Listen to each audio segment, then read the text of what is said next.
My name is Isabella Chen, and 3 months ago I stood in the marble lobby of Meridian Towers, keys to a $2.3 million penthouse condo trembling in my hands. The irony wasn't lost on me that just 6 months earlier, my own mother had been telling our entire family that I was living on the streets, too proud to come home and accept help. She painted me as a cautionary tale at every family gathering, a daughter who had thrown away stability for foolish dreams and was now paying the price. What she didn't know was that I was quietly building an empire. I'd love to know which corner of the globe you're watching from. And if this story speaks to you, make sure to subscribe. Tomorrow's video is one you absolutely can't miss. Before I tell you how I went from being labeled a failure by the woman who raised me to purchasing luxury real estate in cash, let me take you back to where this all began. It wasn't a single moment that created the rift between my mother and me, but rather years of fundamental disagreements about what constituted a successful life. I grew up in Riverside, California, in a modest 3-bedroom house on Maple Street, where conformity was valued above creativity and security trumped ambition every single time. My mother, Linda Chen, had immigrated from Taiwan in her 20s with nothing but determination and a fierce belief that education and stable employment were the only paths to American success. She worked double shifts as a nurse at Riverside General Hospital for 30 years, saving every penny and sacrificing every comfort to ensure her 3 children would have opportunities she never had. My father, Robert Chen, shared her pragmatic worldview. He managed inventory at a manufacturing plant, arriving at exactly 7:30 every morning and leaving at precisely 4:15 every afternoon for 28 years. Predictability was his religion, and he preached it with the fervor of a convert. Together, my parents created a household where deviation from their prescribed path was not just discouraged but seen as a personal betrayal of their sacrifices. My older brother Marcus followed their blueprint perfectly. He graduated summa cum laude from UC San Diego with a degree in accounting, immediately landed a position at a prestigious firm, married his college girlfriend Rebecca within 2 years, and purchased a sensible 4-bedroom house in the suburbs. By age 26, he was the golden child, proof that their formula worked.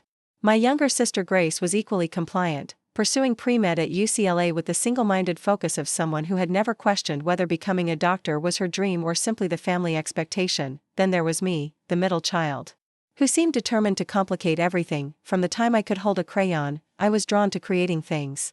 While Marcus studied for extra credit and Grace memorized multiplication tables, I was designing elaborate fantasy worlds in sketchbooks, writing stories about characters who lived in places far from Riverside, and spending hours arranging and rearranging my bedroom furniture to create new environments. My parents tolerated these activities as harmless childhood phases, confident that I would eventually outgrow my frivolous interests and embrace something practical. High school only intensified my passion for design and creativity. I excelled in art classes, won several regional competitions for poster design, and spent my free time learning about interior architecture through library books and early internet forums. My guidance counselor, Mrs. Patterson, encouraged me to apply to art schools and design programs, but when I brought home brochures from institutions like Art Center College of Design and Parsons School of Design, my mother's reaction was swift and decisive.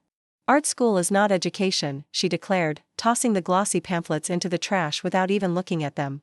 "Art is a hobby. You need real career, real security. Look at Marcus, how proud we are of him. You want to make us proud too, yes?"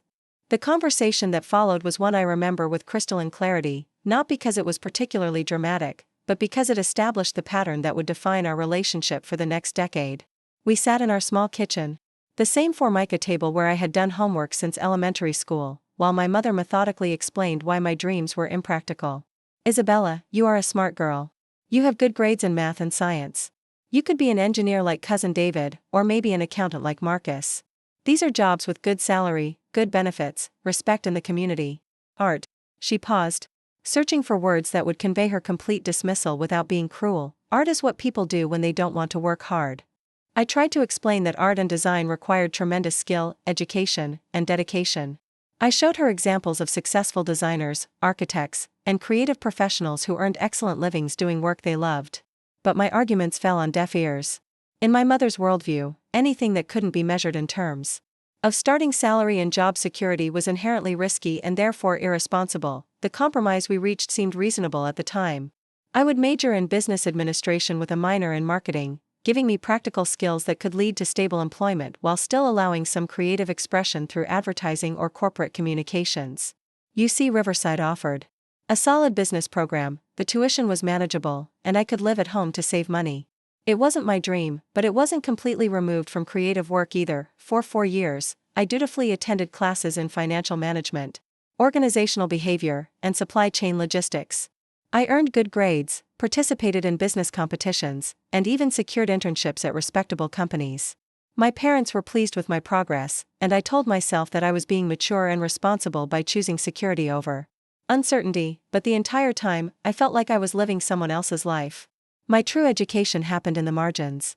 I spent hours online studying interior design trends, following architectural photographers on early social media platforms, and learning about spatial planning through free courses. I rearranged my dorm room so many times that my roommates started joking that I should charge people for decorating consultations. Without realizing it, I was developing an eye for design and beginning to understand how spaces could be transformed to affect mood, productivity, and quality of life. During my senior year, a casual conversation changed everything. I was helping my roommate Jessica prepare for a job interview when she mentioned that her aunt worked for a high-end residential staging company in Los Angeles. The concept was completely new to me. Professional stagers would prepare homes for sale by selecting furniture, artwork, and accessories that would help potential buyers envision themselves living in the space. It was design work with clear, measurable results and legitimate business applications. That weekend, I drove to Los Angeles and spent an entire Saturday walking through open houses in expensive neighborhoods, observing how professional staging transformed empty spaces into aspirational lifestyle fantasies. I saw how the right combination of furniture placement, lighting, and color could make a small room feel spacious, a dark room feel bright, and a generic space feel like a personalized home. For the first time since high school, I felt genuinely excited about a career possibility. When I graduated with my business degree, my parents hosted a celebration dinner at Golden Dragon, the same Chinese restaurant where we had marked every family milestone since I was a child. Extended family members attended, and my mother spent the evening proudly announcing that her daughter would soon be working in corporate America, following in her successful brother's footsteps. The assumption was that I would move back home temporarily while job hunting, then settle into a predictable career path within commuting distance of Riverside. Instead, I used the money I had saved from part-time jobs and internships to move to a studio apartment in Koreatown, Los Angeles. It was tiny, expensive, and located in a building that had seen better decades, but it was mine. More importantly, it was close to the design district and the neighborhoods where staging companies operated. My mother's reaction to this announcement was not anger but something worse, disappointed resignation. She had expected rebellion during my teenage years and had been relieved when I chose a practical college major. This sudden departure from the plan felt like a betrayal of everything she had worked to provide. "You have good education now," she said during our final conversation. Before I moved out. "Why do you want to waste it on nonsense? You could get a good job here, live at home, save money like a smart person. Instead you go to an expensive city to chase fantasy." I tried to explain my plans to learn staging and interior design, to build experience working with established companies before eventually starting my own business. But my mother had already made up her mind about what my departure represented: ingratitude, foolishness, and an inevitable failure that would force me to return home humiliated and financially ruined. The early months in Los Angeles were harder than I had anticipated. My business degree helped me understand financial planning and marketing basics, but I knew nothing about the practical aspects of design work. I needed to learn about furniture sourcing, spatial measurement, color theory, client relations, and dozens of other skills that weren't taught in university business courses. I found work as an assistant to an established staging company called Platinum Presentations, run by a sharp, efficient woman named Diana Rodriguez who had been in the business for 15 years. The pay was minimal, barely enough to cover my rent and basic expenses, but the education was invaluable. I learned how to assess a space quickly, understand different style preferences, work within tight budgets and timelines, and manage the logistics of moving furniture and accessories in and out of properties. Diana was demanding but fair, and she seemed to recognize something in my approach to the work that set me apart from other assistants she had hired. While many people saw staging as simply arranging pretty furniture, I understood it as strategic problem solving. Every space presented unique challenges, and every potential buyer brought different lifestyle aspirations and practical needs. The goal wasn't just to make rooms look attractive but to create environments that would inspire specific emotional responses. After 6 months, Diana began giving me more responsibility. I was allowed to handle smaller properties independently, and my staging designs consistently resulted in faster sales and higher offers than industry averages. Real estate agents started requesting me specifically for their listings, and I began to understand that exceptional staging could significantly impact a property's market value. During this period, my communication with my family became increasingly strained. Phone conversations with my mother inevitably centered on when I would stop playing around and pursue serious employment. She couldn't understand why I was working for wages that were lower than what I could earn in entry-level business positions. And she certainly couldn't comprehend that I was investing in skills that would eventually allow me to build my own company. My brother Marcus, now married and settled in his successful accounting career, became my mother's proxy for expressing concern about my choices. He would call periodically to suggest job opportunities in Riverside, always framing his offers as temporary solutions that would allow me to get back on track. The underlying assumption was that my current path was a detour rather than a destination. Grace, still focused on her medical studies, was more sympathetic but equally concerned about my financial stability. She worried that I was sacrificing long-term security for short-term satisfaction, and she couldn't understand why I was willing to live in a cramped apartment and work for modest wages when I had the education and intelligence to pursue more lucrative opportunities. A lot of love and effort went into bringing this story to life. If you're enjoying it, we'd be so grateful if you'd subscribe to our channel. Now, back to where we left off. The breaking point came during Christmas of my second year in Los Angeles. I had been looking forward to sharing news about my growing reputation in the staging industry and my plans to launch my own company within the next year.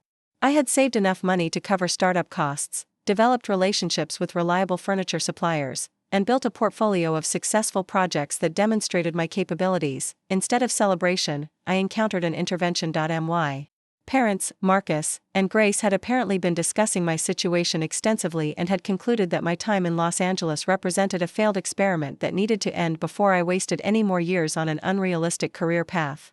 They presented their concerns as loving guidance, but the conversation felt more like a prosecution where my dreams were the defendant. "Isabella, you are 24 years old now," my mother began, settling into the tone she used for serious family discussions. "You cannot keep pretending to be a teenager with silly ideas about an art career. Look at Marcus, look at Grace. They have real jobs, real futures. You are still playing with furniture like a child." The word "playing" stung more than any direct criticism could have. It revealed how fundamentally my family misunderstood not just what I was doing but who I was becoming. They saw my work as an extended adolescent phase rather than a legitimate profession that required skill, intelligence, and business acumen. Marcus, attempting to be the voice of reason, had researched entry-level positions at accounting firms and business consulting companies that would be willing to overlook my unconventional work experience. He had even contacted some of his professional contacts who might be willing to interview me for positions that offered clear advancement paths and substantial starting salaries.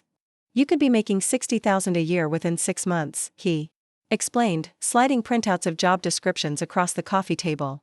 "With your business degree and work experience, you could be at 6 figures within 5 years. Why are you choosing to struggle when you don't have to?" The question was reasonable from his perspective, but it revealed the fundamental disconnect between his definition of success and mine. He measured achievement in salary increments and job titles, while I was building something that couldn't be quantified in traditional terms. I was developing expertise in a specialized field, creating value for clients, and laying the foundation for entrepreneurial independence. But none of that mattered to my family because it didn't fit their established framework for evaluating professional progress. When I tried to explain my business plans and long-term vision for building a staging company, my mother's response was swift and definitive. "Business is too risky. You don't have money to start a business. You don't have experience running a business. You will lose everything and then what? You come home with nothing and start over at 25, 26 years old.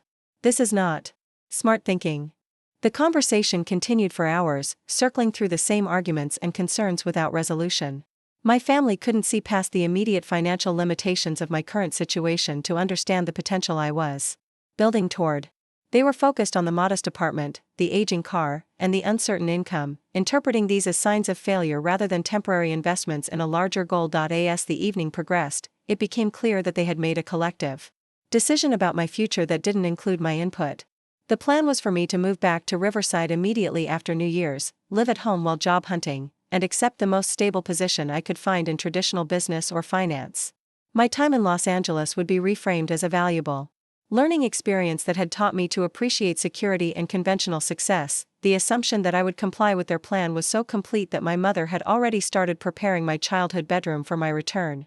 She had purchased new sheets and cleared space in the closet, confident that I would recognize the wisdom of their guidance and abandon my experiment in creative work, when I quietly but firmly explained that I would not be moving home, that I was committed to continuing my career in staging and design. The disappointment in the room was palpable. But it was my mother's final statement that revealed the depth of our fundamental disagreement about what constituted a worthwhile life. If you choose this path, she said, her voice carrying the weight of absolute certainty, you choose to fail. And when you fail, don't expect family to fix problems you create for yourself. Walking out of my childhood home that January evening, I carried more than just my overnight bag. I carried the weight of my mother's ultimatum and the crushing realization that the people who should have believed in me most had instead chosen to see my ambition as delusion. The drive back to Los Angeles felt longer than usual, every mile marker representing another step away from the safety net I had just voluntarily abandoned. The next few months tested every ounce of determination I possessed. Returning to my studio apartment after the confrontation with my family, I was forced to confront the stark reality of my situation without the buffer of parental support that I hadn't even realized I was counting on. The small space that had felt cozy and full of possibility now seemed cramped and insufficient. The second-hand furniture that had represented resourceful independence now looked shabby and temporary. Diana Rodriguez noticed the change in my demeanor immediately when I returned to work at Platinum Presentations. I had always been focused and professional, but now there was an edge of desperation to my efforts that hadn't existed before. I arrived earlier, stayed later, and approached every project with an intensity that bordered on obsessive. Isabella, you're going to burn yourself out if you keep working at this pace, Diana warned me during a coffee break between staging appointments. What's going on? You've been different since the holidays. I debated whether to share the details of my family situation, uncertain whether professional relationships should include personal struggles. But Diana had become more than just an employer over the past year. She had invested time in training me, trusted me with increasingly important projects, and seemed genuinely interested in my development as a professional. My family thinks I'm wasting my life, I admitted, surprising myself with honesty. They want me to move home and get a traditional job. They can't understand why I would choose this over security. Diana listened without judgment as I explained the Christmas intervention and my mother's ultimatum. When I finished, she was quiet for several moments, staring out the window of the coffee shop at the busy Beverly Hills street where we were taking our break. You know, she said finally, I had a similar conversation with my parents when I started this business 15 years ago. They thought I was crazy to leave my job at a marketing firm to arrange furniture for strangers. My father told me I was throwing away my education to become a glorified house cleaner. The comparison surprised me. Diana was successful, respected, and financially secure. Her staging company worked with some of the most expensive properties in Los Angeles, and real estate agents fought to get on her schedule. The idea that she had once faced the same doubts and criticism from her family was both comforting and inspiring. How did you get through it? I asked. I proved them wrong, she said simply. Not with words or arguments, but with results. Success has a way of silencing critics, even family critics. That conversation planted a seed that would eventually grow into the most ambitious period of my career. If I was going to convince my family that my chosen path was legitimate, I needed to accelerate my timeline for independence. Working as an assistant, even to someone as respected as Diana, would never generate the kind of success that would shift my mother's perception of my choices. I began developing a business plan for my own staging company with the methodical approach my business education had taught me. Every spare moment was devoted to research, planning, and preparation. I analyzed market conditions in different Los Angeles neighborhoods, studied the pricing strategies of established companies, and identified gaps in service that a new business could potentially fill. The more I researched, the more convinced I became that the staging industry was ripe for innovation. Most companies followed traditional formulas, using safe, generic furniture arrangements that appealed to the broadest possible range of buyers. But real estate markets were becoming increasingly competitive, and sellers needed staging that would make their properties stand out rather than simply look acceptable. My idea was to create highly customized staging designs that would appeal to specific buyer demographics. Instead of using the same neutral palette and conservative furniture choices for every property, I would research the neighborhood, understand the likely buyer profile, and create environments that would speak directly to their lifestyle aspirations and practical needs. For a downtown loft that would attract young professionals, I would use sleek, modern furniture with technology integration and space-maximizing solutions. For a family home in the suburbs, I would create warm, livable spaces that showcased how the property could accommodate busy family life while still feeling sophisticated. For luxury properties targeting empty nesters, I would emphasize comfort, quality, and the kind of refined elegance that comes with financial success. The concept required more initial investment than traditional staging approaches, since I would need a diverse inventory of furniture and accessories to create different aesthetic environments. But it also offered the potential for premium pricing, since the customized approach would deliver better results for sellers and real estate agents. Diana was supportive when I shared my business concept with her, though she warned me about the challenges of starting an independent staging company. The hardest part isn't the creative work, she explained. It's the business side. Managing cash flow, dealing with difficult clients, handling logistics when things go wrong. You'll be responsible for everything, and there's no safety net when problems arise. Her warnings were sobering but not discouraging. If anything, they reinforced my determination to be thoroughly prepared before making the transition to independence. I spent months building relationships with furniture suppliers, learning about business insurance and licensing requirements, and developing systems for inventory management and client communication. By spring, I had saved enough money to cover 6 months of operating expenses and had developed detailed plans for launching Chen Staging Solutions. The name felt professional but personal, acknowledging my heritage while positioning the company as a problem-solving service rather than a decorating business. My first major break came through an unexpected connection. One of Diana's regular clients, a real estate agent named Jennifer Walsh, had been impressed with my work on several challenging properties. When she learned about my plans to start an independent company, she offered to provide my first contract.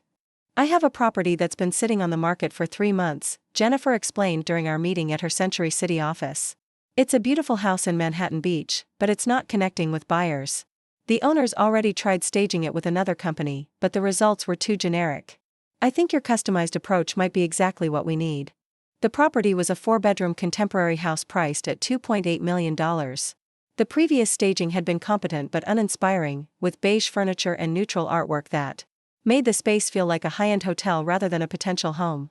The house had incredible architectural features, including floor-to-ceiling windows with ocean views and an open-concept layout perfect for entertaining, but these advantages weren't being showcased effectively. I spent hours walking through the property, taking measurements and photographs, studying the natural light patterns at different times of day, and researching comparable sales in the neighborhood. My analysis revealed that most buyers in this price range were likely to be successful professionals, either young couples climbing the career ladder or established executives looking for a luxury retreat close to the beach. Instead of generic staging, I created what I called a California executive aesthetic. I sourced furniture with clean lines and high-quality materials that suggested success without ostentation. The color palette emphasized ocean blues and warm grays that complemented the natural light and views. I added carefully selected technology features, like a sleek sound system and smart home controls, that would appeal to tech-savvy buyers.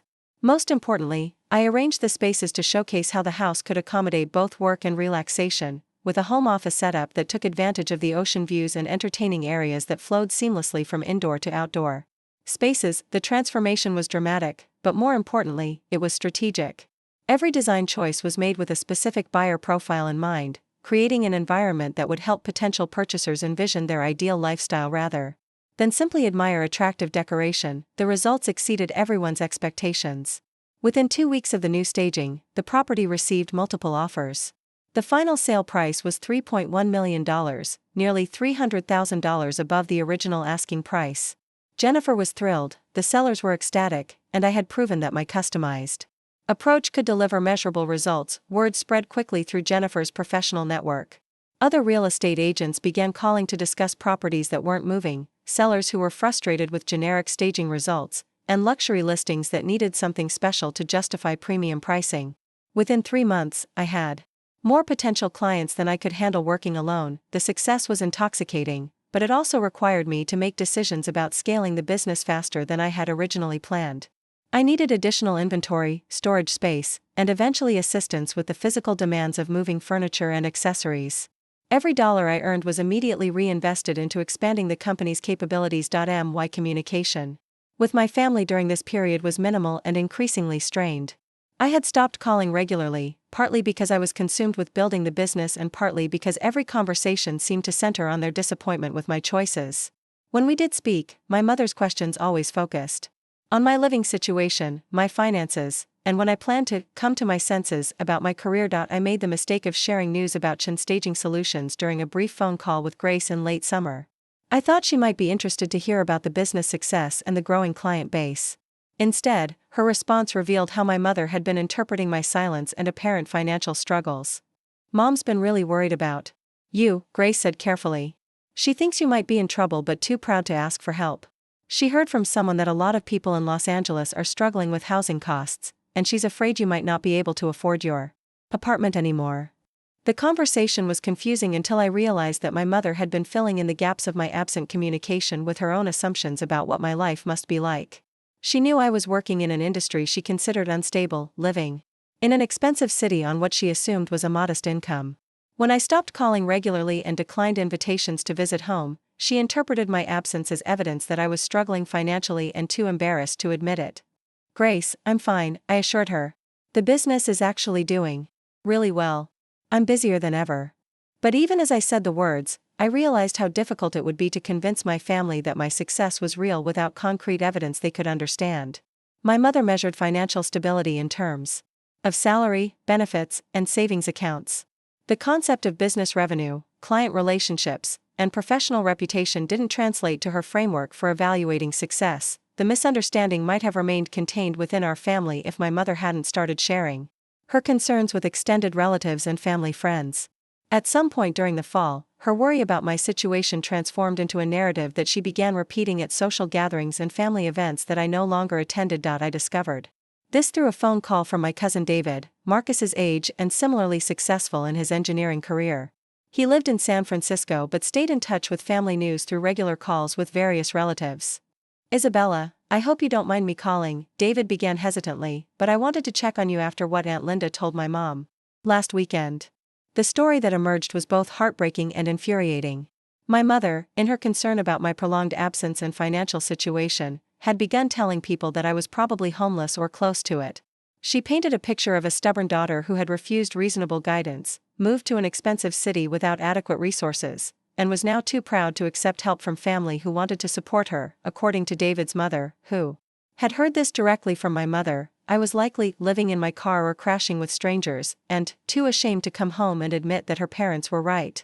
The narrative had apparently been shared at several family gatherings, with my mother positioning herself as a worried parent whose irresponsible daughter had chosen pride over practicality.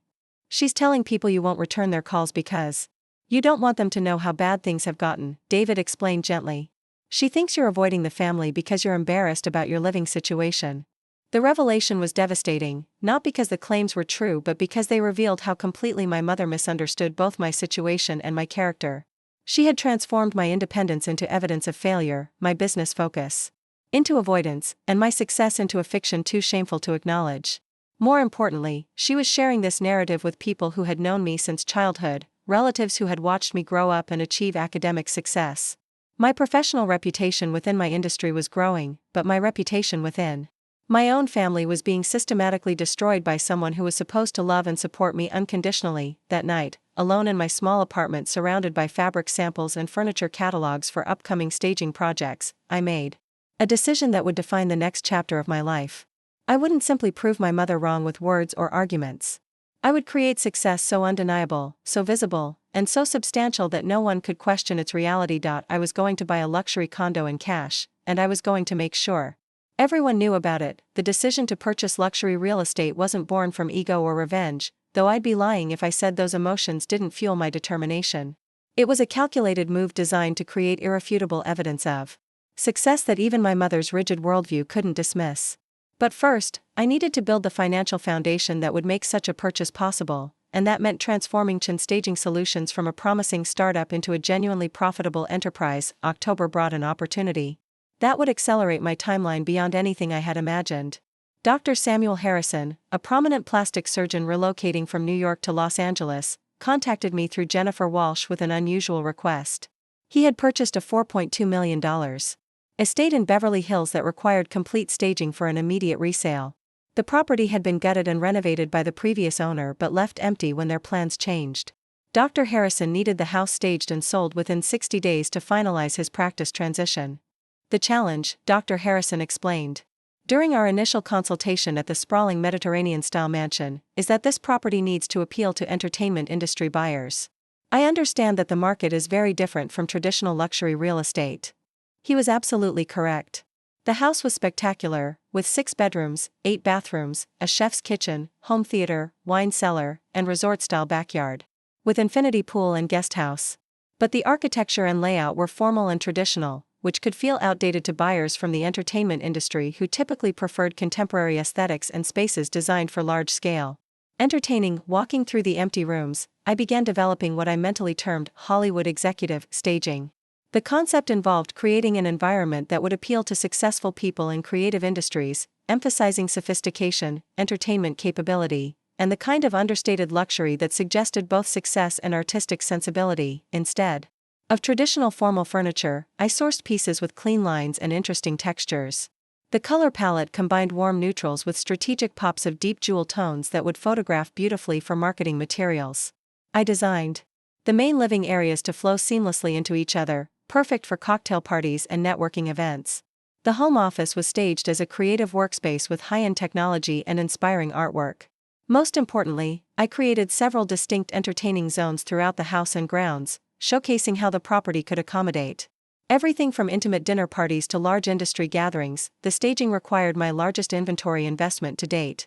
I needed premium furniture, original artwork, designer accessories, and even custom window treatments to achieve the level of sophistication the property demanded. The total cost approached $80,000, representing nearly everything I had saved since starting the company. Dr. Harrison was initially concerned about the expense, but I convinced him by explaining how staging investment typically returned 3 to 5 times its cost in sale price premiums and reduced time on market. We're not just decorating the house, I explained. We're creating a lifestyle fantasy that will justify premium pricing and generate emotional attachment from potential buyers. The staging took 3 weeks to complete, working with a team of contractors and assistants I hired specifically for the project. Every day brought new challenges, from coordinating furniture deliveries to managing installation timelines to ensuring that every detail met the exacting standards the property demanded. When the staging was finished, the transformation was breathtaking. The formal Mediterranean mansion had become a sophisticated entertainment destination that felt both luxurious and livable. The marketing photos were stunning, and the first open house attracted over 200 potential buyers and real estate professionals. More importantly, the strategy worked exactly as planned. Within 10 days, the property received multiple offers, including a cash offer from a successful film producer for $4.8 million. Dr. Harrison was ecstatic, not just about the sale price but about the speed of the transaction. He recommended me to 3 colleagues who were also relocating to Los Angeles, and word of the Beverly Hills success spread rapidly through high-end real estate circles. The commission from the Beverly Hills project was substantial, but more valuable was the credibility it established for Chen Staging Solutions in the luxury market.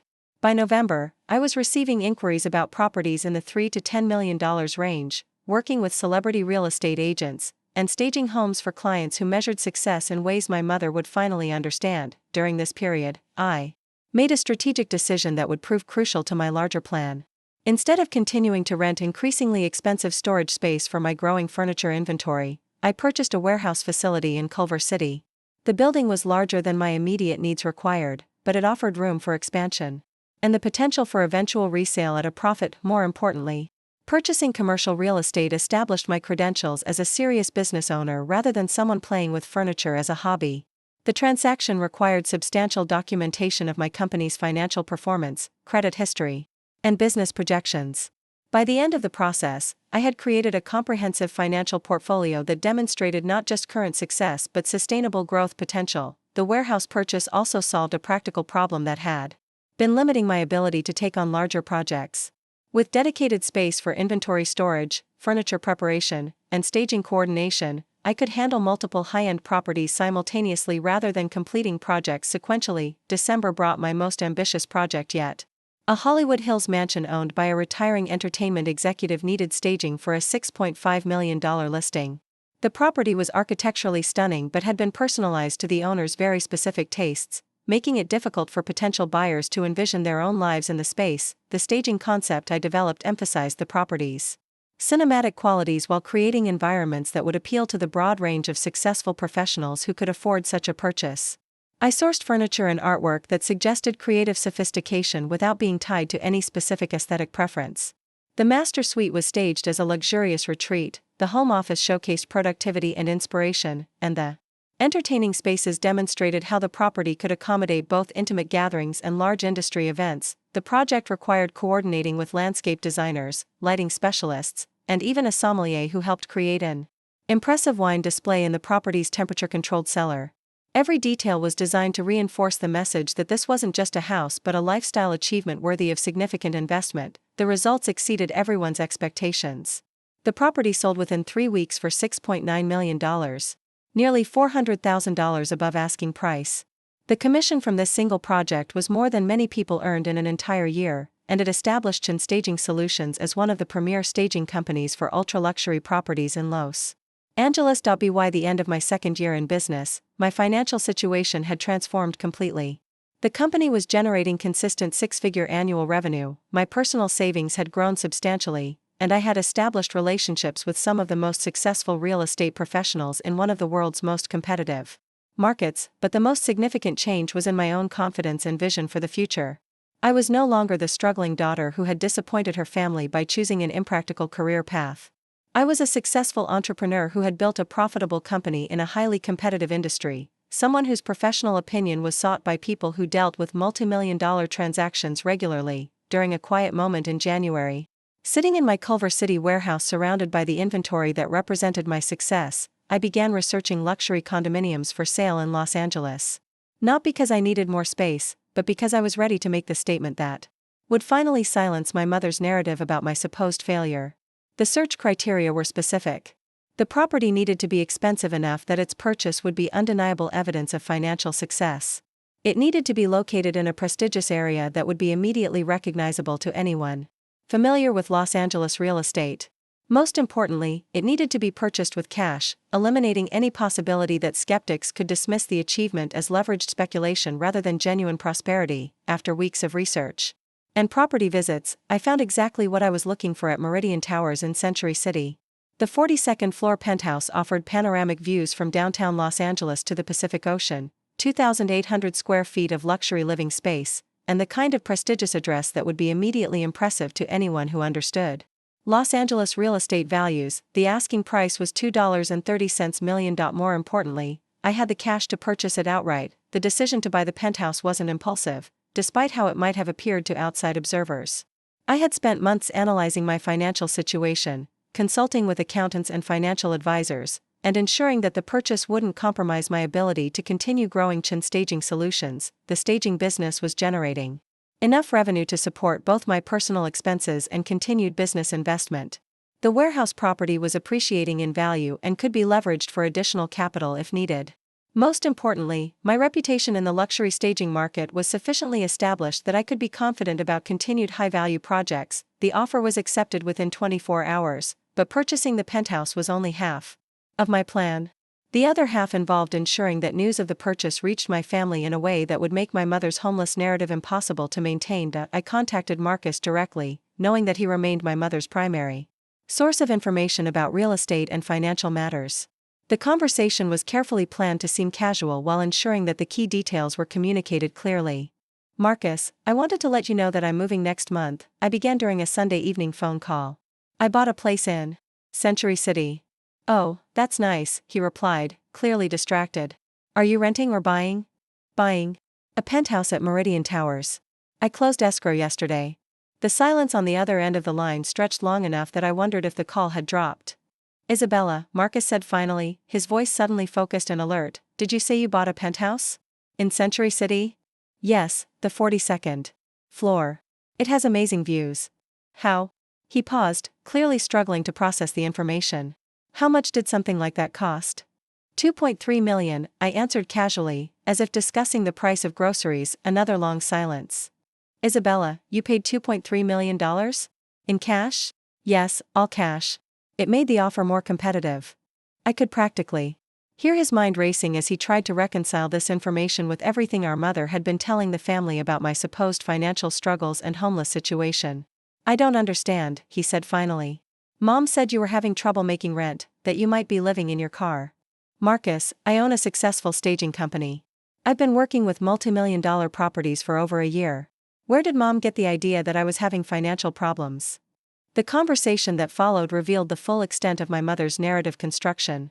She had interpreted my decreased communication and absence from family gatherings as evidence of financial desperation. When I stopped asking for advice or sharing details about my daily life, she concluded that I must be hiding something shameful. The fact that I worked in an industry she didn't understand with clients she had never heard of made it easy for her to dismiss my success as fantasy or exaggeration. "You need to call her," Marcus said urgently. "She's been worried sick about you. She was actually planning to drive to Los Angeles next week to try to find you." The image of my mother searching Los Angeles for her supposedly homeless daughter while I was living in a luxury penthouse was both tragic and absurd. But it also represented an opportunity to correct the narrative in a way that would be impossible to ignore or reinterpret. "I'll call her tonight," I promised. "But Marcus, I need you to understand something. I've been successful for a long time. I just stopped sharing that success with people who couldn't appreciate it." That evening, I made the phone call that would finally force my mother to confront the reality of who I had become rather than the failure she had imagined me to be. The phone rang 4 times before my mother answered, her voice carrying the exhaustion of someone who had been carrying a heavy burden for months. I had rehearsed this conversation in my mind countless times, but hearing her familiar tone made me realize that no amount of preparation could have readied me for the complexity of emotions I was about to navigate. "Isabella? Marcus told me you were going to call. I've been so worried about you, sweetheart. Why haven't you been answering my calls? I've left so many messages." The concern in her voice was genuine, which made what I had to say both easier and more difficult. She truly believed I was in trouble, and her narrative about my homelessness hadn't been malicious gossip but maternal anxiety transformed into assumption through lack of communication. "Mom, I need to tell you something important, and I need you to listen without interrupting." I took a deep breath, looking out at the city lights from my temporary apartment while mentally preparing to move into the penthouse that would change everything. "I'm not homeless. I've never been homeless. I'm not struggling financially. In fact, I'm very successful." The silence on the other end stretched longer than I expected. "What do you mean?" she asked finally, confusion evident in her voice. "Marcus said something about you buying a house, but that doesn't make sense. You work with furniture. How could you afford to buy anything in Los Angeles?" "I don't work with furniture, Mom. I own a staging company that works with multi-million-dollar properties. I help sell luxury real estate by creating environments that attract wealthy buyers. My clients are some of the most successful people in Los Angeles." I could hear her breathing change as she processed this information, trying to reconcile it with the story she had constructed about my life over the past 2 years. "But you never told me any of this. When I asked about your job, you said you were arranging furniture for houses. You said you were working for someone else." "I was working for someone else when I started. That's how I learned the business. But I've owned my own company for over a year now. I didn't tell you the details because every time I tried to explain what I was doing, you dismissed it as playing with furniture." The conversation continued for nearly an hour as I methodically corrected every misconception my mother had developed about my life. I explained the staging industry, described specific projects and their financial impact, and detailed how my business had grown from a single client to contracts worth hundreds of thousands of dollars, but the moment that truly shifted the dynamic came when I told her about the penthouse. "Mom, yesterday I purchased a condominium for $2.3 million in cash. I'm moving in next week." The silence that followed was so complete I wondered if she had hung up. "Isabella," she said finally, her voice barely above a whisper, "are you telling me the truth?" "Yes, Mom. I'm telling you the truth. I've been telling you the truth for years, but you couldn't hear it because it didn't match what you thought my life should look like." What happened next surprised me. Instead of the explosion of emotion I had expected, my mother began to cry. Not the angry tears of frustration or the worried tears of maternal concern, but something deeper and more complex. "I've been telling everyone you were homeless," she whispered through her tears. "I told Aunt Susan, I told the neighbors, I told people at church. I was so worried about you, and I thought you were too proud to come home and ask for help." The weight of her realization was palpable even through the phone connection. She understood not just that she had been wrong about my situation, but that she had been actively spreading a narrative that damaged my reputation within our extended family and community. "I know, Mom. David told me what you've been saying." "Oh, God, Isabella. I'm so sorry. I didn't know. I was so scared that something terrible had happened to you." The apology was genuine, but it also opened a deeper conversation about why the miscommunication had occurred in the first place. My mother's assumptions about my life hadn't developed in a vacuum. They were rooted in her fundamental inability to understand or validate career paths that differed from her narrow definition of stability and success. Mom, the reason I stopped calling regularly wasn't because I was in trouble. It was because every conversation we had made me feel like a failure. You couldn't see my work as legitimate, so talking to you about my life felt pointless. This observation led to a difficult but necessary discussion about expectations, communication, and the ways that family dynamics can become toxic even when everyone involved has good intentions. My mother admitted that she had been so focused on protecting me from what she saw as inevitable failure that she had refused to consider the possibility that I might actually succeed on a path she didn't understand. I just wanted you to be safe, she explained. I wanted you to have security like Marcus and Grace. I didn't want you to struggle the way your father and I did when we first came to this country. But Mom, I'm not struggling. I haven't been struggling for a long time. I've been building something bigger and more successful than anything Marcus or Grace have achieved. The comparison to my siblings was deliberate and strategic. My mother had always measured success in relative terms, and she needed to understand that my achievements weren't just legitimate but exceptional by the same standards she used to evaluate Marcus's accounting career and Grace's medical education. Over the following days, word of my real estate purchase spread through our extended family with the same speed that the homelessness narrative had traveled months earlier. But this time, the story being shared was one of unexpected success rather than presumed failure. Cousin David called to apologize for believing and repeating my mother's assumptions about my situation. I should have reached out to you directly. Instead of just accepting what Aunt Linda was saying, he admitted. Congratulations on everything you've built. Grace contacted me with a mixture of awe and confusion, struggling to reconcile her image of her struggling older sister with the reality of someone who could afford a multi-million-dollar property. Isabella, I had no idea your business was so successful. Mom made it sound like you were barely getting by. But the most significant conversation came from Marcus, who called 3 days after my discussion with our mother to have what he described as a long overdue honest conversation. I owe you an apology, he began without preamble. I've been condescending about your career choices for years, and I realize now that I was completely wrong about what you were building. His admission meant more to me than he probably realized. Marcus had always been the family's benchmark for conventional success, and his validation of my achievements represented a fundamental shift in how my professional accomplishments would be perceived within our family dynamics. I've been thinking about our Christmas conversation, he continued. When I was pushing you to take accounting jobs and talking about salary progression, I was measuring your success by my standards instead of understanding what you were actually trying to achieve. The conversation revealed that Marcus had spent considerable time researching the luxury real estate market and staging industry after learning about my penthouse purchase. He had discovered that successful staging companies could generate revenue comparable to established professional services firms, and that the luxury market I was operating in required business skills and client management abilities that were as sophisticated as anything he dealt with in his accounting practice. I looked up some of the properties you've worked on, he admitted. The Beverly Hills house that sold for almost $5 million, the Hollywood Hills mansion. These aren't small projects, Isabella. You're operating at a level I didn't even know existed. His research had also revealed something that surprised both of us. My company's annual revenue was actually higher than his salary as a senior accountant at an established firm. The business I had built from nothing was generating more income than his traditional career path that our parents had always held up as the model of financial success. I think I understand now why you stopped talking to us about your work, Marcus said. We were treating your achievements like a hobby instead of recognizing that you had built something genuinely impressive. The family's evolving understanding of my success created space for conversations that had been impossible when they viewed my career as an extended phase of irresponsible experimentation. For the first time in years, I could share details about my work, discuss challenges and opportunities, and receive support rather than skepticism from the people closest to me. But the most transformative moment came when my mother asked if she could visit the penthouse before I officially moved in. I want to see what you've built, she explained during a phone call 2 weeks after our initial conversation. I want to understand your life instead of making assumptions about it. The request represented more than curiosity about real estate. It was an acknowledgement that she needed to see tangible evidence of my success in order to fully adjust her understanding of who I had become.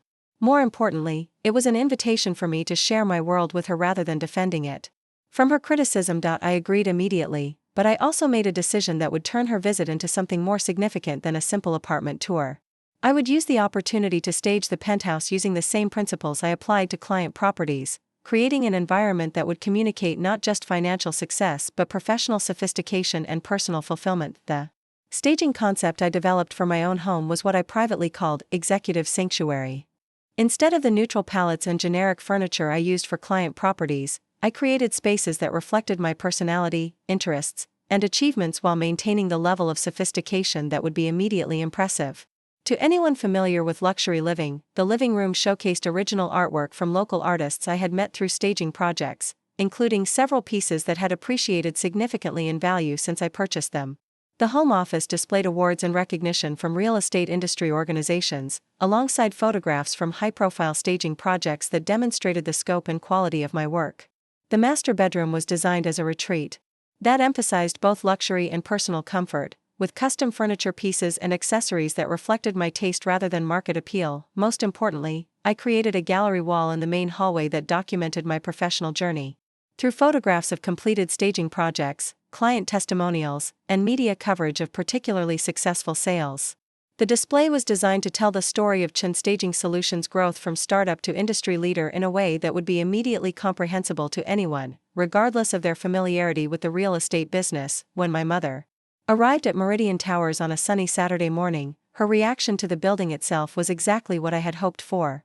The marble lobby, concierge service, and obvious luxury of the environment made it impossible to maintain any lingering doubts about my financial situation, but her response to the penthouse itself exceeded my expectations. "Isabella," she whispered, as she walked through the front door and saw the panoramic city views through floor-to-ceiling windows, "this is beautiful." She moved slowly through each room, taking in not just the luxury of the space but the thoughtful way it had been designed and furnished. When she reached the gallery wall documenting my professional achievements, she stopped and studied each photograph and article with the kind of attention she had never given to my work when I tried to describe it verbally. "This house sold for $7 million, she asked, pointing to a photograph of the Hollywood Hills mansion I had staged the previous year. $6.9 million. The staging helped justify premium pricing because it showcased the property's potential rather than just its current state. She continued reading, asking questions about specific projects, clients, and industry recognition. For the first time in our relationship, she was engaging with my professional accomplishments as legitimate achievements rather than expensive hobbies or temporary experiments. When we reached the home office, where I had displayed business awards and client testimonials alongside photographs of completed projects, my mother sat down in one of the chairs and looked directly at me with an expression I had never seen before. "Isabella, I owe you more than an apology. I owe you recognition for everything you've achieved despite my lack of support." The conversation that followed was the most honest discussion we had ever had about success, family expectations, and the difference between security and fulfillment. My mother admitted that her fears about my unconventional career path had been rooted not just in concern for my financial welfare but in her own insecurities about whether she had adequately prepared me for adult independence. "When you chose to leave Riverside and pursue something I didn't understand, I felt like I had failed as a mother," she explained. "I thought if you succeeded in doing something I couldn't recognize as legitimate work, it would mean that everything I taught you about stability and security was wrong." Her honesty created space for me to share my own perspective on the years of conflict and misunderstanding between us. I explained how her constant criticism and dismissal of my career choices had made me feel like I had to choose between family approval and personal fulfillment. "I wanted your support, Mom, but I couldn't sacrifice my dreams to get it. Building this company and achieving this success has been the most challenging and rewarding experience of my life. I wish I could have shared that journey with you instead of having to prove it to you." By the time she left that afternoon, something fundamental had shifted in our relationship. She understood not just that I was successful, but that my success had been built through intelligence, hard work, and business acumen that deserved respect rather than skepticism. More importantly, she committed to correcting the narrative she had spread about my supposed homelessness and financial struggles. Over the following weeks, she made a point of contacting everyone who had heard her worried assumptions about my situation, sharing the truth about my achievements and expressing genuine pride in what I had accomplished. The penthouse purchase had served its intended purpose, creating undeniable evidence of success that forced my family to confront their misconceptions about my life and career. But it had also accomplished something more valuable. It had opened the door to authentic communication and mutual respect that had been missing from our relationship for years. The weeks following my mother's visit to the penthouse brought changes I hadn't anticipated when I first conceived my plan to prove my success. What had begun as a calculated move to silence criticism transformed into an opportunity for genuine healing and growth within my family relationships. But perhaps more significantly, it opened doors to professional opportunities that would elevate Chen Staging Solutions to an entirely new level. the story of my real estate purchase had spread beyond my immediate family into the broader network of relatives, family friends, and community members who had been exposed to my mother's earlier narrative about my supposed homelessness. But now, instead of whispered concerns about my well-being, conversations centered on curiosity about how someone their age had achieved such dramatic financial success in a creative industry. Dr. Patricia Wu, my mother's longtime friend and a successful pediatrician, called me directly after hearing the corrected version of my story from my mother. "Isabella, I hope you don't mind the intrusion, but Linda told me about your staging company and your recent real estate purchase. I'm actually in the process of selling my practice and relocating to a smaller home. Would you be willing to discuss staging my current house?" Dr. Wu's property was a 5,000 square foot traditional home in San Marino that she had lived in for 20 years. The house was beautiful but deeply personalized, filled with medical awards, family photographs, and furniture that reflected her specific tastes rather than broad market appeal. The challenge was creating a staging design that would honor the home's elegant architecture while removing the personal elements that might prevent potential buyers from envisioning their own lives in the space. The interesting thing about this project, I explained to Dr. Wu during our initial consultation, is that we need to maintain the home's sophisticated character while making it feel accessible to families who might be intimidated by overly formal spaces. The staging concept I developed emphasized gracious family living, combining elegant furniture selections with layouts that showcased how the house could accommodate both formal entertaining and comfortable daily life. I sourced antique and vintage pieces that complemented the home's traditional architecture while arranging them in ways that felt welcoming rather than museum-like. The dining room was staged for both intimate family meals and formal dinner parties, with place settings that suggested celebration without ostentation. The living room combined comfortable seating arrangements with carefully selected artwork and accessories that implied sophistication without seeming untouchable. Most importantly, I transformed Dr. Wu's home office into a family library, demonstrating how the space could serve multiple generations while maintaining its character as a place for learning and reflection. The project required a different approach than my previous luxury stagings. Instead of creating lifestyle fantasies for entertainment industry buyers, I needed to appeal to successful professionals who valued tradition, quality, and family legacy. The furniture selections emphasized craftsmanship and durability, the color palette drew from classic combinations that would remain timeless, and the overall aesthetic suggested prosperity achieved through steady accomplishment rather than flashy success. Dr. Wu was initially concerned about removing the personal elements that had made the house feel like home for 2 decades. "I understand the theory," she said as we walked through the empty rooms after I had moved out her belongings, "but it feels strange to see my home look like it belongs to someone else." "That's exactly the goal," I explained. "Potential buyers need to be able to imagine their own belongings in these spaces, their own family traditions happening in these rooms. We're not erasing your history with the house, we're preparing it to become someone else's beginning." The staging took 2 weeks to complete, and the transformation was remarkable. Dr. Wu's house had evolved from a comfortable personal residence into an aspirational family home that would appeal to buyers seeking both elegance and livability. The marketing photographs captured spaces that looked effortlessly sophisticated, and the first weekend of showings attracted significant interest from multiple potential buyers. More importantly for my business development, the project demonstrated that Chen Staging Solutions could successfully work with traditional luxury properties as well as contemporary estates. Dr. Wu's house sold within 3 weeks for $2.4 million, nearly $200,000 above the original asking price. And she enthusiastically recommended my services to colleagues and friends who were considering real estate transitions. This expansion into traditional luxury staging opened an entirely new market segment for my company.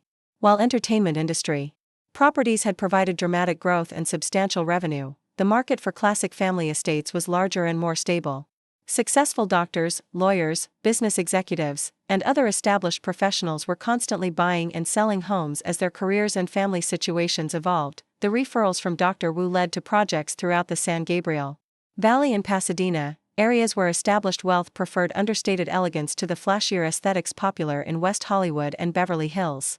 I found myself staging century-old craftsman houses, Spanish colonial revivals, and Tudor-style estates that required completely different approaches than the contemporary properties I had been working with exclusively. Each new property type demanded expanded knowledge about architectural history, traditional decorating principles, and the specific preferences of buyers who valued heritage and permanence over trendy innovation.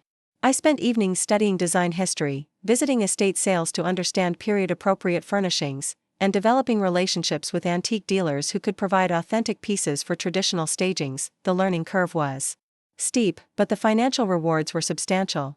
Traditional luxury properties often required longer staging periods than contemporary houses, generating more rental income from furniture and accessories. Additionally, the buyers for these properties typically had larger budgets and more specific aesthetic preferences, creating opportunities for premium staging services that justified higher fees. By spring, Chen Staging Solutions was operating in two distinct market segments with different aesthetic approaches, client bases, and pricing structures. The contemporary luxury division continued to serve entertainment industry properties and modern estates, while the traditional luxury division focused on classic architecture and established neighborhoods. Managing this expansion required significant organizational changes. I hired 2 full-time assistants, expanded the warehouse facility to accommodate different furniture inventories, and developed specialized marketing materials for each market segment. The company that had started as a one-person operation was becoming a sophisticated business with multiple revenue streams and growth trajectories, but the most unexpected development came through a connection that traced directly back to my mother's efforts to correct her earlier narrative about my supposed homelessness. Reverend Thomas Martinez, the pastor at my family's church in Riverside, had been one of the community members who heard my mother's worried assumptions about my living situation. Months earlier, when she shared the truth about my success and penthouse purchase, Reverend Martinez contacted her with an unusual request. "Linda, I hope this isn't inappropriate, but several families in our congregation are dealing with real estate challenges. Right now, we have members who need to sell homes quickly due to job relocations, medical expenses, or family changes. Would Isabella be willing to speak with them about staging services?" My mother forwarded this request with obvious pride, noting that Reverend Martinez had described me as an inspiring example of entrepreneurial success, and had asked if I would be willing to share my story with young people in the congregation who were considering non-traditional career paths. The invitation represented an opportunity to give back to the community where I had grown up while also expanding my business into middle-market properties that required different staging approaches than the luxury estates I had been focusing on exclusively. Houses priced between $500,000 and $1.2 million represented the largest segment of the real estate market, but they also required staging solutions that were both effective and affordable. My first middle market project came through the church connection. Maria Santos, a single mother and nurse at Riverside General Hospital where my mother had worked, needed to sell her 3-bedroom house quickly to relocate closer to her elderly parents. The property was well maintained but dated, with builder-grade finishes and a layout that felt cramped despite adequate square footage. "I know I can't afford the kind of staging you do for million-dollar houses," Maria explained apologetically during our initial consultation. "But Reverend Martinez said you might be able to help me figure out how to make my house more appealing to buyers." The challenge was creating staging solutions that would significantly improve the property's market appeal without requiring investment levels that would be prohibitive for middle-income sellers. I developed what I called strategic enhancement staging, focusing on key changes that would generate maximum visual impact for minimal cost. Instead of completely refurnishing the house, I worked with Maria's existing furniture, rearranging pieces to improve flow and functionality while adding carefully selected accessories and artwork to create more sophisticated visual interest. I recommended specific paint colors that would make rooms feel larger and brighter, suggested lighting changes that could be accomplished inexpensively, and identified which of her personal belongings should be stored during the selling process. The total staging investment was less than $3,000, but the transformation was remarkable. Maria's house went from feeling like a tired rental property to appearing like a well-cared-for family home with potential for personalization. The improvements were subtle but effective, creating an environment where potential buyers could envision making updates and improvements that would reflect their own tastes and needs. More importantly, the approach worked. Maria's house received multiple offers within 10 days and sold for $15,000 above asking price. The additional sale value more than covered the staging investment while reducing the time her house spent on the market. Word of the success spread quickly through the church community and broader Riverside networks. I began receiving inquiries from homeowners who needed effective staging solutions but couldn't afford luxury-level services. Each project required creative problem-solving to achieve professional results within modest budgets, but the work was satisfying in ways that differed from high-end staging. These middle-market projects reminded me why I had been drawn to design work in the first place. Instead of creating lifestyle fantasies for wealthy buyers, I was helping working families present their most significant financial asset in the best possible light. The staging solutions needed to be practical and cost-effective, but they also needed to honor the dreams and aspirations of people who had worked hard to achieve homeownership. Over the following months, I developed systematic approaches for middle market staging that could be replicated efficiently across different property types and price ranges. The services included consultation on cost-effective improvements, selective furniture rental for key rooms, and guidance on presentation strategies that sellers could implement themselves with minimal professional assistance. This market segment required different business processes than luxury staging, but it also offered opportunities for consistent volume and community impact that complemented the higher-profile projects that had established my reputation. By summer, Chen Staging Solutions was serving clients across the entire spectrum of Los Angeles and Riverside County real estate markets. The business growth was gratifying, but the personal satisfaction of rebuilding relationships with my family and community was equally meaningful.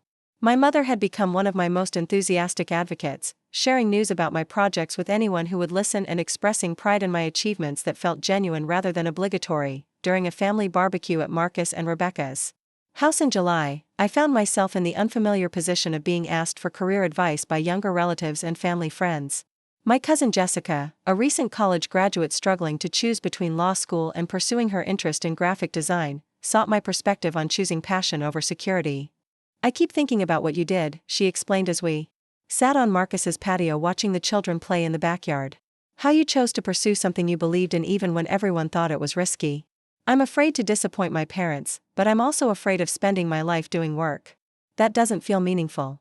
The conversation reminded me how dramatically my family's perception of risk and success had evolved over the past year.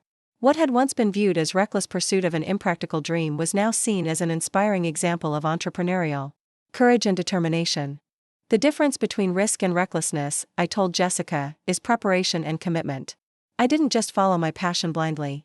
I educated myself about the industry, built experience working for someone else, saved money to cover startup costs, and had realistic plans for building the business gradually." This distinction had become central to how I understood my own journey. From frustrated business graduate to successful entrepreneur.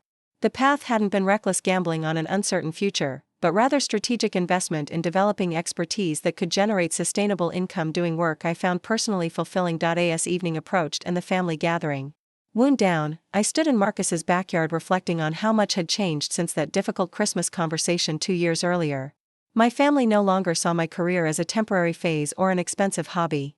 They understood that I had built something legitimate and valuable, something that generated not just financial success but professional recognition and personal satisfaction. But perhaps more importantly, I had learned that success wasn't just about proving doubters wrong or achieving external validation. It was about building a life that aligned with my values and capabilities while creating value for others. The staging business had allowed me to combine creativity with business acumen, help people during significant life transitions, and build financial independence that supported both security and continued growth. The penthouse purchase had served its intended purpose of silencing criticism and forcing recognition of my achievements. But the real victory was the reconstruction of family relationships based on mutual respect rather than conditional approval. I no longer needed to choose between family acceptance and personal fulfillment because I had demonstrated that success could be achieved through paths that initially seemed unconventional or risky. As I drove back to Century City that evening, the city lights stretching endlessly in all directions from my elevated perspective, I felt a deep sense of satisfaction that extended far beyond financial accomplishment or professional recognition. I had built not just a business but a life that honored both my dreams and my family's values of hard work, integrity, and achievement. The girl who had once felt trapped between family expectations and personal aspirations had become a woman who could bridge those worlds successfully, creating space for others to pursue their own definitions of meaningful success. 1 year after purchasing the penthouse, I received a phone call that would fundamentally change the trajectory of Chen Staging Solutions and challenged me to think beyond individual property transformations toward industry-wide innovation. The caller was Victoria Sterling, Senior Vice President of Operations for Blackstone Residential Group, one of the largest luxury real estate development companies on the West Coast. "Ms. Chen, your reputation precedes you," Victoria began in the crisp, professional tone of someone accustomed to high-stakes business negotiations. "We've been tracking your work through our network of real estate agents and clients. Your staging consistently generates sale prices above market comps and significantly reduced time on market. We'd like to discuss a partnership opportunity that could be mutually beneficial."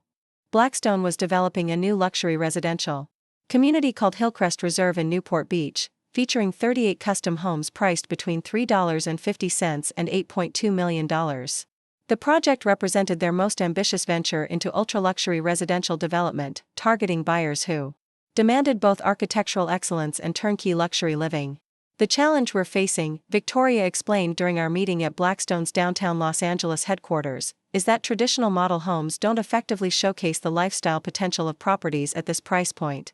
We need staging that creates emotional connection and justifies premium pricing while demonstrating the sophisticated living experience these homes can provide. The opportunity was unlike anything I had encountered before. Instead of staging individual properties for resale, I would be creating permanent lifestyle demonstrations that would remain in place throughout the entire sales process, potentially spanning 18 to 24 months. The scope required developing 38 distinct staging concepts that would appeal to different buyer demographics while maintaining cohesive community aesthetics. What makes this particularly interesting, Victoria continued, is that we want to offer purchasers the option to buy their homes fully furnished exactly as staged. You would essentially be creating turnkey luxury living packages that eliminate the complexity and uncertainty of furnishing homes at this level. The financial implications were staggering. Each home would require staging investments ranging from $150,000 to $400,000, depending on size and target market positioning. If buyers chose to purchase the furnishings, those investments would convert to sales at premium margins. Even if they didn't, the staging rental fees for extended periods would generate substantial recurring revenue, but beyond the financial opportunity, the project represented a chance to innovate within the staging industry by creating comprehensive lifestyle experiences rather than temporary marketing presentations. I would be designing actual living environments that needed to function beautifully for months while inspiring potential buyers to envision their ideal California lifestyle. The conversation continued for 3 hours as we discussed everything from logistics and timeline to creative vision and market positioning. Victoria had clearly researched my work extensively, referencing specific projects and design approaches that demonstrated her understanding of what made staging solutions different from traditional staging companies. What convinced us to approach you specifically, she explained, was the way your stagings tell stories about lifestyle possibilities rather than simply displaying expensive furniture. Our buyers aren't just purchasing houses, they're investing in aspirational living experiences. Your approach aligns perfectly with that psychology. I accepted the Blackstone partnership, but I also insisted on creative control over the staging concepts and implementation. The scale of the project required expanding my team significantly, bringing on additional designers, project managers, and logistics coordinators who could execute complex installations while maintaining the quality standards that had built my reputation. The first phase involved developing staging concepts for 5 model homes that would open the sales center and establish the community's aesthetic direction. Each property needed to target different buyer profiles while showcasing the development's overall sophistication and attention to detail. The estate home, priced at $8.2 million, received what I called global executive staging, emphasizing international sophistication and the kind of understated luxury that appeals to successful business leaders. The furniture selections included pieces from European and Asian designers, artwork from established galleries, and technology integration that suggested both productivity and leisure. A smaller ocean view home was staged with coastal contemporary aesthetics, combining relaxed California living with refined design sensibilities. The color palette drew from ocean and sky tones, the furniture emphasized comfort without sacrificing sophistication, and the outdoor spaces were arranged to maximize the spectacular views while creating intimate entertainment areas. The family estate received modern traditional staging that would appeal to successful parents who wanted elegance without formality. The children's rooms were designed as sophisticated spaces that could evolve with growing families, while common areas balanced adult entertaining needs with family functionality. Each staging required months of planning, sourcing, and coordination. I worked with furniture manufacturers, artists, landscape designers, and technology specialists to create environments that felt both luxurious and livable. The attention to detail extended to everything from book selections for library shelves to wine choices for temperature-controlled cellars. The model homes opened in September with a launch event that attracted over 800 potential buyers, real estate professionals, and industry observers. The response exceeded Blackstone's most optimistic projections, with visitors spending an average of 90 minutes touring properties compared to the typical 15 to 20 minutes for traditionally staged homes. More importantly, the staging effectiveness was immediately measurable. Within the first month, Blackstone received purchase contracts for 6 homes, with 4 buyers choosing to acquire the properties fully furnished as staged. The turnkey sales generated additional revenue of nearly $1.2 million beyond the base Property prices. The success at Hillcrest Reserve attracted attention from other major developers throughout Southern California. I began receiving inquiries about staging entire residential communities, luxury condominium buildings, and resort-style developments that required comprehensive lifestyle curation rather than individual property marketing, but managing projects. At this scale required evolving staging solutions from a boutique staging company into a comprehensive design and lifestyle curation firm. I hired additional staff, expanded the warehouse facilities again, and developed new business processes for managing multiple large-scale projects simultaneously. The growth trajectory was exciting, but it also created new challenges that I hadn't anticipated when the business was focused on individual property stagings. Managing 20-plus employees, coordinating with major developers and general contractors, and maintaining quality standards across multiple concurrent projects required management skills that I had never needed to develop as a solo entrepreneur. I enrolled in executive education programs at UCLA's Anderson School of Management, focusing on operations management, team leadership, and strategic planning for growing businesses. The courses provided frameworks for scaling creative businesses while maintaining the personal attention and design excellence that had built my reputation. During this period of rapid business expansion, my family relationships continued to evolve in positive directions. My mother had become one of my most effective advocates, proudly sharing news about my projects with anyone who expressed interest. She had also begun helping with certain business tasks, using her nursing background to manage client communications and scheduling with the kind of detailed attention that freed me to focus on creative and strategic priorities. Marcus offered to handle the company's accounting and financial management, transitioning from skeptical observer to active supporter of my business growth. His expertise in financial planning and tax strategy proved invaluable as staging solutions evolved from a simple service business into a complex enterprise with multiple revenue streams and significant capital investments. Grace, now completing her medical residency, frequently referred colleagues and friends who were relocating to Los Angeles and needed staging services for both buying and selling properties. Her professional network included many high-earning individuals who appreciated sophisticated design and could afford premium staging services. The family dynamic had transformed completely from the painful Christmas intervention 3 years earlier. Instead of viewing my career as a source of concern or embarrassment, my relatives now saw staging solutions as a family success story that reflected positively on all of us, but perhaps the most meaningful recognition came through an unexpected invitation. The University of California Riverside's Business School asked me to speak at their annual Entrepreneur Symposium, sharing my story with current students who were considering non-traditional career paths after graduation.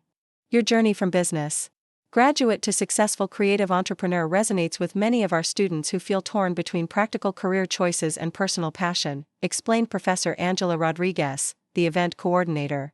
We want them to understand that those don't have to be mutually exclusive options.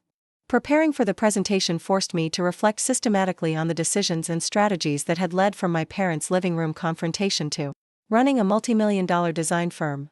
The story wasn't just about following dreams or taking risks, but about combining creative vision with business discipline to build something sustainable and valuable. The presentation attracted an audience of over 300 students, faculty, and local business leaders. I structured the talk around 5 key principles that had guided my entrepreneurial journey: thorough industry research before starting, gaining experience working for established companies, building financial reserves to support the startup phase, differentiating services through innovation rather than competing on price, and scaling gradually while maintaining quality standards. But the most impactful moment came during the question and answer session when a student asked about dealing with family opposition to unconventional career choices. My parents want me to go to law school, but I'm interested in starting a sustainable fashion company, she explained. How do you handle the pressure to choose security over passion? The question brought me back to my own struggles with family expectations and the long journey toward mutual understanding and respect. The key, I responded, is proving that passion and security aren't opposites when they're combined with solid business planning and execution.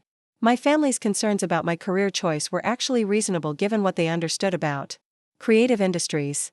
My job was to demonstrate that I could succeed financially while doing work I found fulfilling. I explained how my business education had provided crucial skills for managing the financial and operational aspects of a creative company, and how working for Diana Rodriguez had given me industry knowledge that reduced the risks associated with starting an independent business. But ultimately, I concluded, you have to be willing to succeed without their approval while hoping that success will eventually create the understanding and support you want from people who matter to you. The presentation was well received. And several students contacted me afterward about internship opportunities or mentoring relationships. Professor Rodriguez invited me to return the following year and suggested developing an ongoing relationship between Chen Staging Solutions and the business school's entrepreneurship program, driving back to Los Angeles after the university presentation. I reflected on how dramatically my relationship with my alma mater and hometown community had evolved. The same institution where I had felt constrained by limited career options was now celebrating my success and asking me to inspire other students to pursue innovative entrepreneurial paths. The transformation felt symbolic of broader changes in how creative businesses were perceived and valued. When I graduated 5 years earlier, staging and design were viewed as unstable career choices suitable only for people who didn't want real jobs. Now, the success of Chen Staging Solutions demonstrated that creative industries could generate substantial revenue and provide meaningful career opportunities for business-minded individuals, but the most satisfying aspect of returning to UC Riverside wasn't the recognition or the speaking opportunity. It was the realization that my success had created space for other students to pursue their own unconventional dreams without facing the same level of family and community resistance that I had encountered. The girl who had once felt like she had to choose between family approval and personal fulfillment had become a woman who could bridge those worlds, creating examples and opportunities for others who faced similar conflicts between expectations and aspirations. As I drove through the familiar streets of Riverside before connecting to the freeway back to Los Angeles, I felt a deep sense of completion. The journey from confused college graduate to successful entrepreneur had required more courage and persistence than I had anticipated, but it had also generated rewards that extended far beyond financial achievement or professional recognition. I had built not just a business but a life that honored both my creative instincts and my family's values of hard work and achievement. More importantly, I had demonstrated that success could be defined on my own terms while still creating value for others and contributing positively to my community. The penthouse that had once represented proof of my success now felt like just one milestone in a larger journey of building a life and career that reflected my authentic interests and capabilities while maintaining strong connections to the people and places that had shaped me. 2 years later, I stood in that same marble lobby of Meridian Towers, but this time I wasn't alone. My mother waited beside me, holding a leather portfolio containing photographs and documents that would have seemed impossible during those dark months when she believed I was living in my car. We were meeting with architectural photographer James Morrison to document the penthouse for Architectural Digest, which had requested a feature story about innovative staging professionals who were reshaping luxury real estate marketing. The article would showcase my home alongside my work, demonstrating how the principles I applied to client properties had created my own living environment. "Isabella, I still can't believe this is happening," my mother whispered as we rode the elevator to the 42nd floor. My daughter in Architectural Digest. "I keep thinking I'm going to wake up and discover this is all a dream." The irony wasn't lost on either of us. The woman who had once told relatives I was too ashamed to contact family because of my homeless situation was now accompanying me to a photo shoot for one of the world's most prestigious design publications. The magazine feature had emerged from the success at Hillcrest Reserve, where sales had exceeded all projections and my staging approach had attracted attention from design industry publications nationwide. Chen Staging Solutions had completed 3 additional large-scale development projects, establishing a reputation for creating environments that didn't just showcase properties but fundamentally transformed how luxury real estate was marketed and sold. But the most meaningful transformation wasn't captured in magazine articles or business revenue reports. It was evident in moments like this one, where my mother served as my unofficial publicist and strongest advocate, proudly sharing details about projects and achievements she had once dismissed as expensive hobbies. As James Morrison began setting up his equipment, capturing the penthouse's panoramic views and carefully curated spaces, I reflected on how this room had witnessed the evolution of my relationship with my family. The gallery wall that had once served as proof of my professional legitimacy now displayed awards, recognition, and photographs that documented an industry-leading career. "Your mother tells me you started this business with almost nothing," James commented as he adjusted his camera settings. "That makes this story even more compelling for our readers.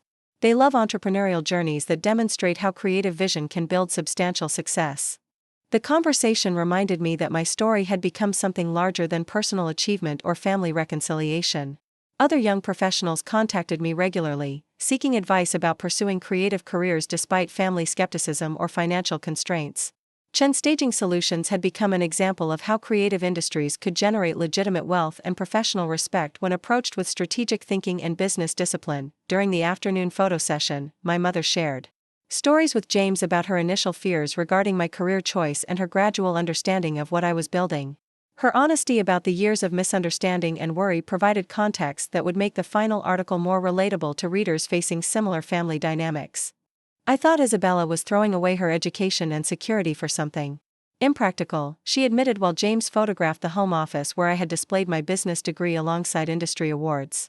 I couldn't see that she was actually using her education in innovative ways to build something more successful than traditional career paths would have provided. That evening, after the photographer had finished and my mother had returned to Riverside, I sat in my living room watching the city lights illuminate the Los Angeles basin below. The view that had once represented proof of my success now simply felt like home, a comfortable space where I could reflect on work that brought both financial reward and personal satisfaction. Chen Staging Solutions now employed 32 people and generated annual revenue exceeding $8 million. We had staged over 400 properties, contributed to sales totaling more than $2 billion, and established new standards for luxury real estate presentation throughout Southern California. The company that had started as my desperate attempt to prove my mother wrong had evolved into an industry leader that influenced how luxury properties were marketed nationwide, but perhaps more importantly, the business had created opportunities for others to pursue creative careers with financial viability. Several of my employees had used their experience at Chen Staging Solutions to launch their own design firms, consulting companies, and creative ventures. The mentoring relationships I had developed with UC Riverside students had led to internship programs and scholarship opportunities for young entrepreneurs. My relationship with my family had stabilized into something stronger than it had ever been before. My mother now served as the company's client relations coordinator, using her nursing background to manage communications with the warmth and attention to detail that busy professionals appreciated. Marcus handled our financial planning and growth strategy, applying his accounting expertise to help the business expand sustainably. Grace referred medical colleagues and friends who needed staging services, contributing to our growing client base. The family dynamic that had once felt like choosing between approval and authenticity had transformed into collaborative support that honored both my dreams and their values of hard work and achievement. As I prepared for bed in the penthouse that had changed everything, I thought about the young woman who had driven back to Los Angeles 3 years earlier, carrying the weight of family disappointment and the determination to prove them wrong. She could never have imagined that her angry decision to buy luxury real estate would lead not just to business success but to family healing and industry recognition. The homeless narrative that my mother had inadvertently created had become the foundation for a success story that inspired others facing similar conflicts between family expectations and personal aspirations. What had begun as a painful misunderstanding had evolved into a powerful demonstration that creative careers could generate both financial security and personal fulfillment when pursued with intelligence, persistence, and strategic planning. Tomorrow would bring new projects, continued business growth, and ongoing opportunities to help others navigate the challenges of building unconventional careers. But tonight, in the space that had proven my success beyond any possible doubt, I felt profound gratitude for the journey that had led from family conflict to mutual respect, from struggling entrepreneur to industry leader. From proving others wrong to helping others succeed, the girl who had once felt invisible to the people who should have seen her most clearly had become a woman whose achievements were celebrated not just by family but by an entire industry that had been transformed by her vision and determination. Looking for more? We've got 2 amazing stories ready for you right on screen. If this one touched you, these are absolutely worth your time. Click to watch them now. And hey, subscribe and hit that bell to never miss our latest uploads.